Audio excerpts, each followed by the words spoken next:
זה מטורף. איפה זה היה כשאני הייתי מורה?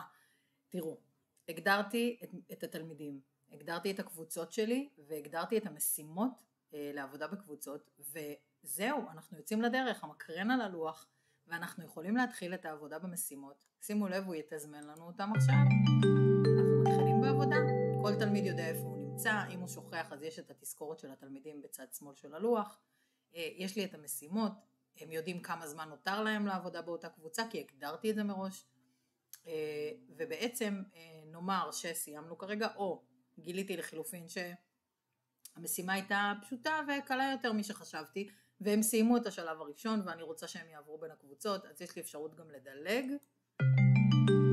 הוא ייתן להם התראה של דקה, ממש חמוד, חביב, פשוט, קליל, מושך את העין, עוזר לתלמידים לארגן את עצמם לבד, ואנחנו יכולים להתחיל את המשימה.